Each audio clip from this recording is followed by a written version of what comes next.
It's hard to truly state the effect that Axopar have had on the modern day boating market, particularly right here in Australia. They were the first to market with a new hull design, and certainly the first to market themselves as focused on performance and adventure in one. Their latest creation is the Axopar 45 Suntop. Now, is this the most usable 45-foot outboard powered cruiser on the market today? Come with me and let's find out.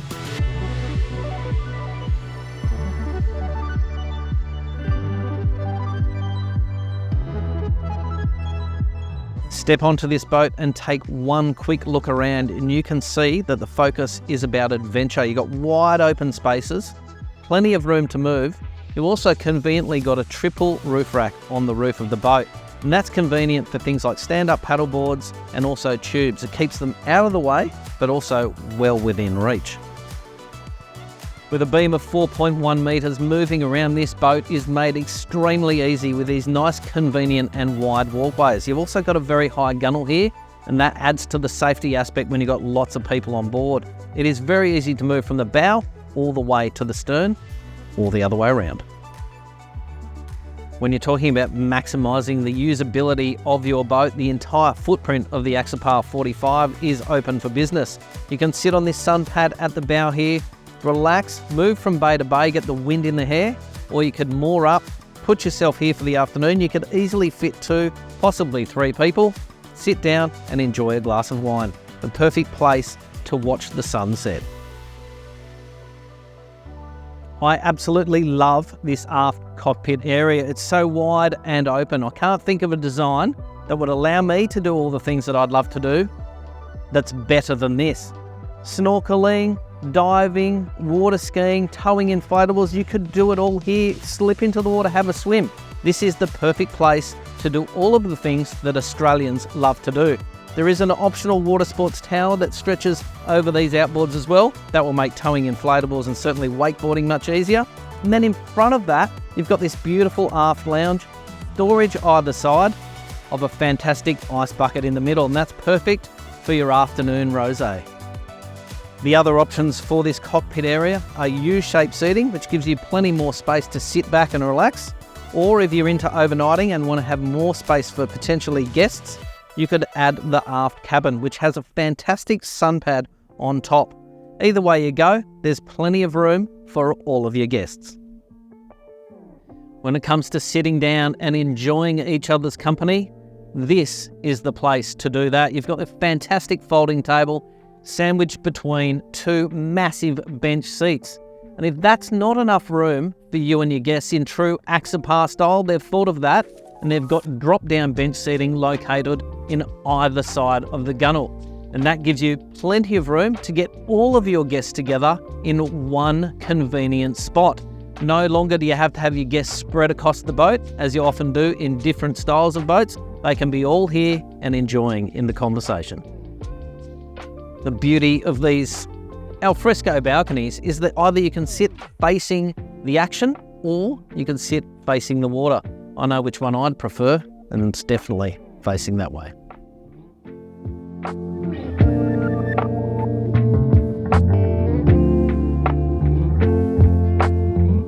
When I'm talking about Axopar, their focus on design and the implementation of that design, this area is what I'm talking about. This is the wet bar. Now you can have a twin burner hob on the left, you've got a sink here on the right, and below me, all around here, are 4 fridges. And that's certainly enough, I would think, for a day on the water. If that's not enough, you can option up with a wet bar in the rear starboard corner, and you can have a fridge there, or you can have a barbecue, and that will keep you well out of trouble. Again, in front of me, right behind my legs, tucking underneath the helm seats, is more storage. So they've really made maximum use of this area, but kept it all well within reach of the main communal or seating area. And I think that's a very clever design from the guys at Axopar. You cannot own a boat in Australia without having a little bit of sun protection, and this sun top that stretches from the helm or forward of the helm all the way through to that cockpit is going to provide that. You've got retractable electric sunroofs. There's 2 of them, one at the front, one at the rear. But having it open like it is today, it's not too hot, and that really does give you that fantastic convertible wind in the hair and also sun on the head feeling. If you're looking for more protection than the sun top offers, you can choose the cross top, which fully encloses the helm area behind a forward raked windscreen. Alternatively, you can take it a step further and choose the cross cabin, which provides a fully enclosed cabin. That boat is debuting at the 2024 Sydney International Boat Show. We've also cleverly, and this is all coming back to that design, forethought and implementation, you've got a storage pouch either side. Now, co-founder Jan Erik loves to put his togs up there apparently, word has it, but there's plenty of room to fit whatever you like inside that void. The fantastic thing about this Axopar 45 is also that downstairs you can get out of the sun but still be in a completely free and open environment. You can access that area via this door located to the left of the helm or via twin gull-wing doors. That's probably more access than you need, but if you look down there, wow, it really does open up that space downstairs. It's light, it's airy, and it feels like you could spend a lot of time down there enjoying yourself. I mentioned it before, but I really do love the openness that you can feel inside this cabin. You've got light streaming through this gull-wing door, and it feels like there's plenty of room down here. You've got a bench seat that runs along the port side, another that runs east to west, where you can sit down. You can really get out of the weather and you could enjoy yourself. It doesn't feel closed in and certainly doesn't feel claustrophobic. The head height's great as well. Now that cushion you see behind me, it's got some areas where you could put a drink. That whole section folds down to create the bed. I've also got a young child. I'm looking up at how cozy he'd be tucked up the front there without folding that section down. He wouldn't fall out of bed and my wife would be very happy about that. Elsewhere in here, to the left of me, you've got a sink and a bench top. You can option up a microwave down here at my leg, and that'll give you a little bit of versatility when it comes to cooking on board and preparing meals for children. And right here you've got the head as well. Now, if you're coming into this area from the gull-wing door, I really do like this design. It's very clever.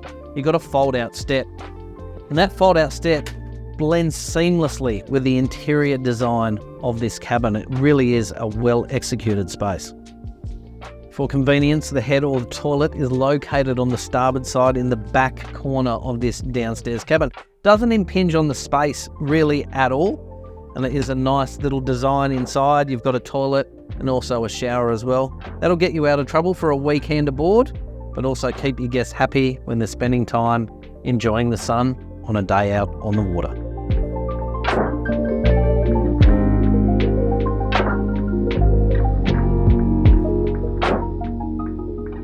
Had a really good look around this boat now, and as always on an Axopar, I'm surprised, well, not surprised because I've come to expect it now, but I really do love some of the design elements.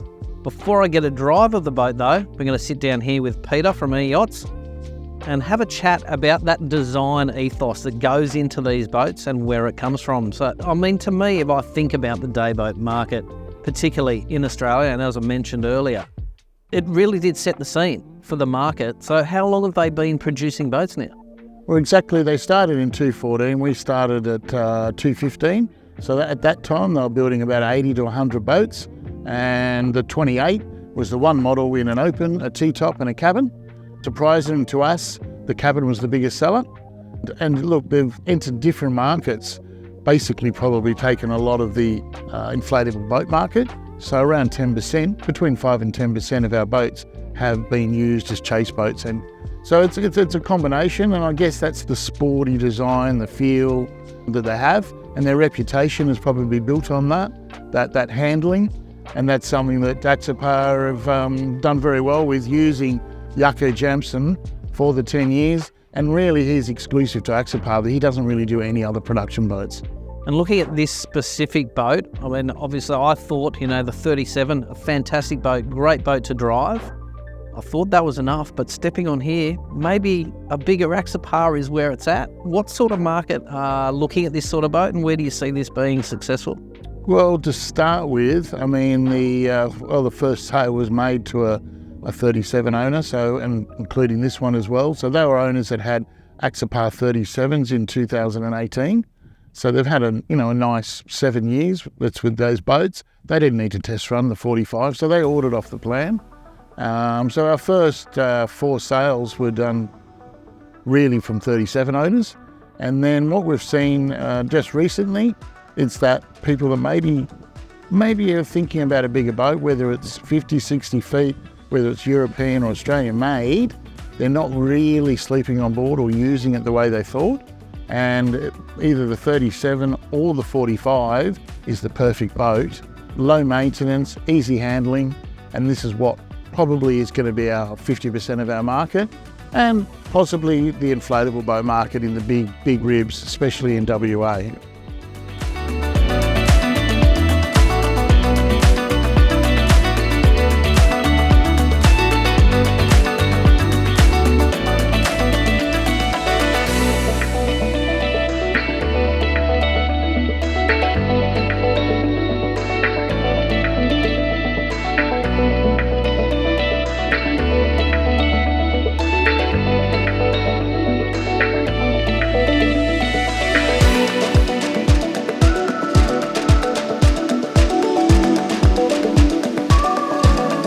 This is the moment that I've been waiting for. Now, I've had a good drive of this boat, but it's easier to do this without banging around. Before I talk about the hull and its characteristics, let's take a look at this helm area. It is really easy to look at. You've got massive 16-inch screens in front of me, another small 12 down below. But it's the steering wheel, which I always do mention when I'm talking about Axopars. I think it's really intuitive. You've got controls for your bow lift and also your side-to-side stabilisation. You've also got your stereo controls all on the steering wheel, and that's very car-like. In fact, if I looked at this dashboard in isolation, I could imagine that I'm sitting at the wheel of an SUV. It is that clean and uncluttered. You've also got joystick control. That's got skyhook as well. That will keep you in the same position. If you press the skyhook button, it's almost like anchoring yourself without an anchor. And below that, we've got twin throttles controlling 300 horsepower Mercury engines on the back.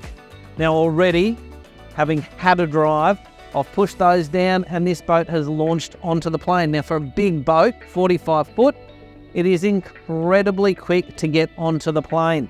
Top speed, 46 knots, and that's pretty fast for a 45 footer.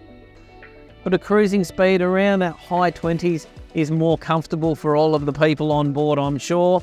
And I doubt if you're going to own one of these, unless you're driving out to something like Rottnest Island, which this boat would be absolutely perfect for, you're not really going to be hooning around at 46 knots from place to place.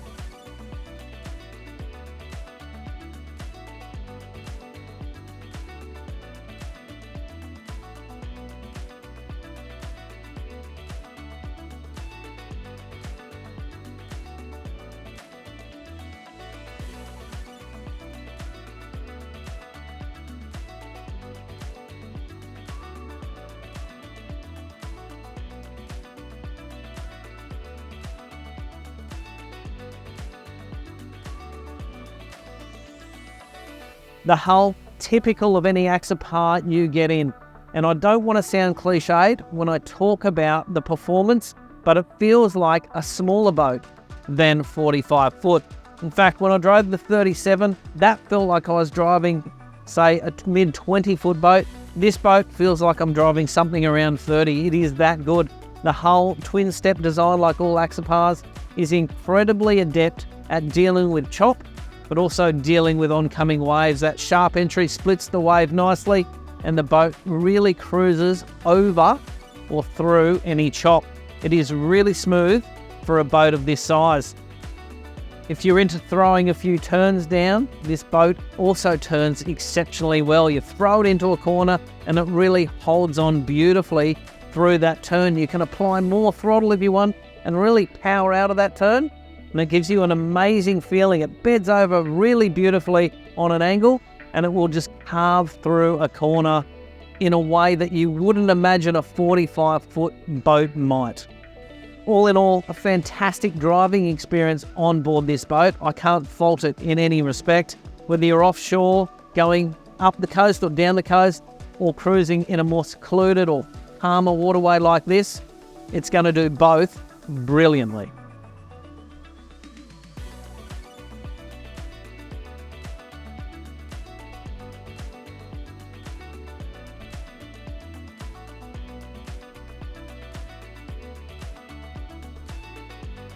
Is this the most usable and versatile 45-foot boat on the market? It's hard to say.